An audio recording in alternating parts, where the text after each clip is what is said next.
राम राम जी। आत्म मंथन में आपका स्वागत है। अब हम बात कर लेते हैं कल होने वाली आंवला नवमी के बारे में। यानी कि 12 तारीख को फ्राइडे वाले दिन जो है 12 नवंबर, और ये शुक्रवार वाले दिन जो हो रही है ये है आंवला नवमी।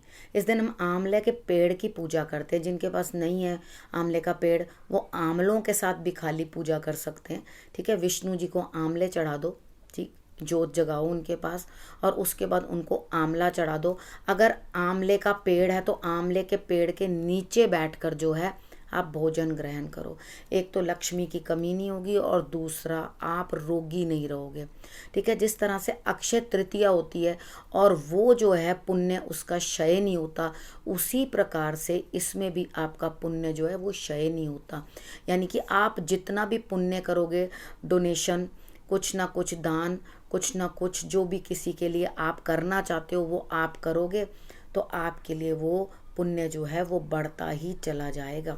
ठीक है, तो ये आपने लाभ समझ लिया इस चीज़ का क्या क्या है। उसके बाद क्या करते हैं, एक पेठा ले लेते हैं। ठीक है, पेठा लेकर के उसके बाद उसके अंदर कुछ भी, चाहे आप कोई द्रव्य भर दो, दूध भर दो, कुछ भर दो, तो उसके बाद या कुछ भी गुप्त दान, कुछ भी वॉट एवर जो आपकी इच्छा होती है वो आंवले के पेठे के अंदर रख दी जाती है। ठीक है, वो उसके बाद ब्राह्मण को दे दिया जाता है। जब हम वो ब्राह्मण को दे देते हैं तो वो दान होता है। आप कुछ भी करके उसमें दान रख के वो ब्राह्मण को आप दे सकते हो। अगर तरीके के साथ करोगे तो ऐसे किया जाता है। ठीक है, उसके बाद जो भी भोजन आपने बनाया है वो ले करके आप आंवला के पेड़ के नीचे जो है वो बैठ जाओ और वहाँ बैठ करके उसको खा लो। इस दिन विष्णु जी जो हैं इनके पत्तों पर आराम करते हैं। आंवला के जो भी नीचे गिर गया, आपके भाग से पत्ता गिरा या फ्रूट गिरा उसका आंवले का, तो उसे आप अपने पास रख लो। लेकिन अगर आप लेकर आयो, खरीद करके लेकर आयो, तो वो आपने ज़रूर विष्णु जी के आगे जो है चढ़ाने हैं। और उसका भोजन बना करके भी आप घर में जो है सेवन कर सकते हैं।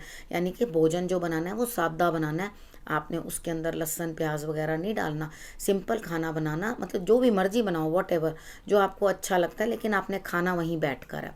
बच्चों को भी प्रेरित करो वहीं बैठ कर के वो खाएं। ठीक है, अब इसकी मैं एक छोटी सी आपको जो है वो कथा सुना देती हूँ। कुछ लोग तो इस दिन, इन दिनों के अंदर वृंदावन और मथुरा का टूर भी लगा के आते हैं। यानी कि दोनों जगह का परिक्रमा करके आते हैं। मथुरा की भी करी और उसके बाद वृंदावन की भी करी, तो वो भी बड़ा पुण्य जो है उस चीज़ का भी प्राप्त होता है। ठीक है, अगर आप ये कर सकते हो तो ये कर लो, और अगर नहीं कर सकते तो जिस तरह से जो जो चीज़ें मैंने आपको बताई हैं वो आप जो है वो कर लेना। उसके बाद आपने क्या करना है, आपने दिया जलाना है। उस दिन भी सब जगह दिए जलाने हैं, जैसे हमने दिवाली पे जलाए थे, बाकी जलाए थे। आज भी आपने अपने घर में जो है दीप जलाने हैं उस दिन। बेशक आप 10-12 रख लो, ठीक है, जैसे आपको अच्छा लगे, या 9 लगा लो दिए, तो 9 लगा के दिए आप अपना पूजा जो है वो कर लो। ठीक, अब उसके बाद आपने इतनी पूजा की, करने के बाद थोड़ी सी कथा इसकी सुना देती हूँ ताकि इसके बारे में भी आपको जो है मालूम पड़ जाए कि क्या। इन जनरल छोटी सी कथा आपको मैं सुना देती हूँ इसकी। एक राजा था, ठीक है, वो खूब आंवले जो है वो दान किया करता था। अब किसी कथा में लिखा है सोने के और किसी में यूं ही आंवले दान किया करता था। तो अब ये इन दोनों में से अतिशयोक्ति है, वो सोने के थे या नॉर्मल थे, वो चीज़ जो है कंफर्म्ड नहीं है मुझे। तो उसके बाद क्या है कि वो दान किया करता था, कई कई मन जो है वो दिन में दान किया करता था आंवलों का। तो उनके जो बहू बेटे थे वो परेशान हो गए और कहने लगे इस तरह से ये दान करते रहे तो हमारे पास तो धन की कमी हो जाएगी, हम कैसे अपनी पूर्ति डाल पाएंगे, इनका तो हर रोज़ का एक ही काम है, ये तो बड़े दान दक्षिणा करने लग जाते हैं। उन्होंने क्या किया, बेटे ने अपने बहू ने भी और बेटे ने मिल करके उनको जो है अपने घर से बाहर कर दिया। ठीक है, और बोला कि ये सारा राज्यपाट जो है हम खुद संभालेंगे और आप यहाँ से चले जाएं। अब उसके बाद क्या हुआ, जब आप वो चले गए, जाने के बाद ईश्वर ने उनकी उंगली पकड़ी थी, उन्होंने फिर उनको वैसा ही कर दिया। खूब धन दौलत हो गई, सब कुछ हो गया।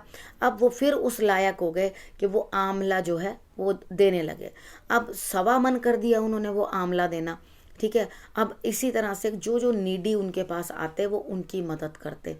एक दिन एक पति पत्नी उनके पास आए, वो भी नीडी थे, तो उन्होंने उनकी भी मदद करनी शुरू कर दी कि हाँ भाई मैं तुम्हारी भी मदद करता हूँ, हम तुम्हारी भी मदद करते हैं। उसे दोनों को काम पे रख लिया। अब इनको पता चल गया कि ये हमारे बच्चे हैं, ठीक है। तो वो पत्नी जो है अपने पति से बोलती है कि आप इन बच्चों को काम पे रख लेना, उनको पारिश्रमिक ज़्यादा देना, यानी कि धन ज़्यादा देना, लेकिन उनसे लेबर कम लेना, ताकि उनको मेहनत भरा काम ज़्यादा ना करना पड़े, और लेकिन पारिश्रमिक ज़्यादा देना। तो एक दिन सास ने बहू से कहा कि आकर तुम मेरे बाल बनाओ। अब वो बहू तो नहीं थी, वहाँ पे सेविका थी ना वो, तो आकर के ज़रा मेरे बालों में कंघी करो। तो वो जब कंघी करने लगी तो उसने देखा कि सास की पीठ के ऊपर एक तिल है, निशान है, ठीक है। तो उसने कहा, वो रोने लगी, तो उन्हें लगा कि मेरी पीठ के ऊपर आंसू गिर रहे हैं। तो उन्होंने पूछा कि क्या बात है, तुम्हें क्या कोई दिक्कत है जो तुम रो रही हो, आंसू गिरे हैं मेरे पीठ के ऊपर। तो उसने कहा नहीं, मेरी मदर इन लॉ के भी, यानी कि मेरी सासू माँ के भी इसी तरह से पीठ के ऊपर निशान था या तिल था, तो आज मुझे उनकी याद आ गई। तो उसने पूछा क्यों, क्या याद आ गई? तो उसने बताया कि इस तरह से करके हमने अपने पेरेंट्स को जो है, इन लॉज को मना कर दिया था कि भाई हम आपको ये करने नहीं देंगे, तो उसके फलस्वरूप आज हमें दारिद्रता भोगने को मिली है, ठीक है। तो वो बाद में सब लोग सुखी हुए, एक दूसरे के साथ रहे, ठीक है। इन शॉर्ट मैंने आपको सब चीज़ समझा दी है। लेकिन अब वो क्या है, दान करते ही रहे, वो अक्षय नवमी को भी करते रहे दान, और बाकी भी करते रहे, ठीक है। आंवले का दान, तो जो भी आंवले का दान भी करता है, लेकिन हाँ इस दिन आपने दान नहीं करना आंवले का, ठीक है। इस दिन आपने कद्दू का पेठा जो है उसका दान ब्राह्मण को करना है। यहाँ पर आंवले आपने अपने लिए लेने हैं। और अगर कितनी बार होता है ना, कोई सोचता चलो इस दिन अगर मैं आंवले का पेड़ ही ले लेता हूँ, अच्छा लगेगा, मैं अपने घर भी ले लेता हूँ, मैं 2-4 अपने बहन भाइयों के लिए भी, उनको भी गिफ्ट दे दूंगा। तो no no, not at all. आपने बिल्कुल भी जो है ये गिफ्ट नहीं देना किसी को।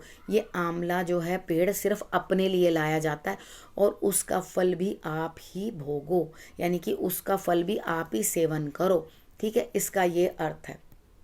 अगर आपको जिस तरह से मैंने बताया है उस तरह से आप कर लोगे तो डेफिनेटली मुझे लगता है आपको इस दिन का पूर्ण लाभ जो है वो प्राप्त होगा, ठीक है। जब आपने पेड़ के नीचे भी बैठ के खा लिया, बच्चों को भी खिला दिया, पूजन भी कर लिया, तो उसके बाद सब बढ़िया ही बढ़िया है, ठीक है।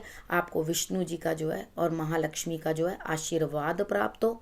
ईश्वर करे आपके लिए ये जो भी आप दान पुण्य करें वो ईश्वर की नज़र में भी सर्वोपरि हो, ठीक है। आपने जब ये सब कुछ कर लिया, नहीं जा सकते वृंदावन, नहीं जा सकते मथुरा, तो मन से जो है वहाँ पे अपनी हाज़िरी दे देना और मन से पहुँच जाना, और इमेजिन कर लेना कि मैं परिक्रमा, जो लोग नहीं जा पा रहे, कि हम लोग परिक्रमा कर रहे हैं, हम गए हैं वहाँ पे, देखा है।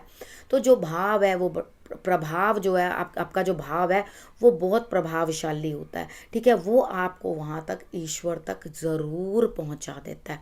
आपको उसके लिए किसी सहारे की ज़रूरत नहीं होती, वो तो अपने ही मन से आप जो है पूजन कर सकते हैं, ठीक है। अब आप लोगों को जो भी मैंने समझाया, होपफुली मैंने आपको जो जो कुछ भी बता दिया वो काफ़ी सफिशेंट है, कुछ भूल नहीं गई हूँ मैं, वो चीज़ भी देख रही थी। अब देव उठनी भी आ रही है, एकादशी, तो उसके बारे में भी बात करेंगे, ठीक है। वो आ रही है 1-2 दिन में।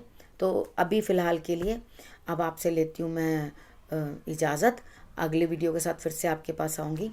नमस्कार।